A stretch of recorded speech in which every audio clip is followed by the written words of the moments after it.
জন্মচাটে কোনো গ্রহ খারাপ আছে? গোচর বা দশা অন্তর্দশায় কোনো গ্রহ দ্বারা পীড়িত হচ্ছেন? মনে রাখবেন, গ্রহ রাজনীতিক চাল আমাদের সাথে খেলে। কখন গ্রহ কোন পরিস্থিতি দেবে, আপনার ভালো গ্রহ আপনাকে খারাপ সময় দিতে পারে এবং খুব খারাপ গ্রহ দশা অন্তর্দশায় আপনাকে কিছু দিয়ে যেতেই পারে। কিন্তু যেটা সব থেকে ভেরি ভেরি ভেরি ইম্পর্টেন্ট জিনিস, সেটা হলো নজর দোষ বা পিতৃদোষ। নজর দোষ, পিতৃদোষের জন্য আপনি অনেক সাকসেসফুল হয়েও সাকসেস নয়। একটি সুন্দর ফুটফুটে মেয়ে সংসার করার উদ্দেশ্যে এসছে, সে ভেরি ট্যালেন্টেড হওয়ার পরেও তাকে সেই সংসার থেকে ডিভোর্স নিয়ে বেরিয়ে চলে যেতে হচ্ছে।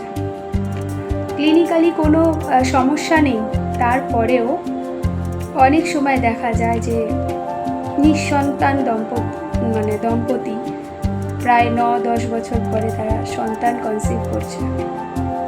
এবং অনেকেরই দেখা যাচ্ছে যে খুব সাকসেসফুল সংসার এবং ভীষণভাবে ভালো সুন্দর সংসার হওয়ার পরে তারপরে তাদের ছেলে মেয়েরা তাদের সাথে নেই।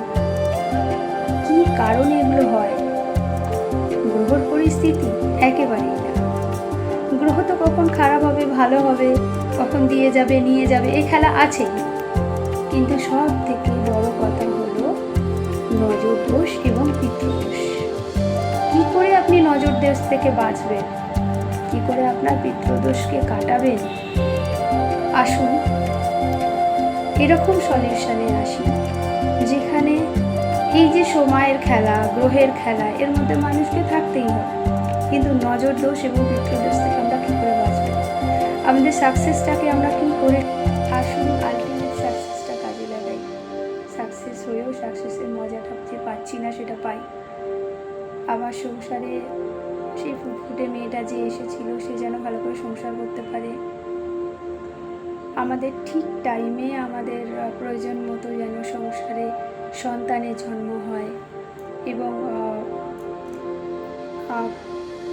ছেলে মেয়েরা কোনো কারণবশত দূরে গেলেও মানসিকভাবে এবং সংসার থেকে একেবারে বিচ্ছিন্ন যেন না হয়ে যায় মা বাবার থেকে। এগুলোর জন্য আমাদের নজর দোষ, পিতৃদোষের যে নিয়ম আছে, যে যে গাইডেন্স আছে, সেগুলোর জন্য আমি আছি আপনাদের পাশে। এরকম অনেকেই থাকবে আপনাদের পাশে। আমার কথা হচ্ছে সঠিক গাইডেন্স নিন এবং নিজেদের ভালো করুন।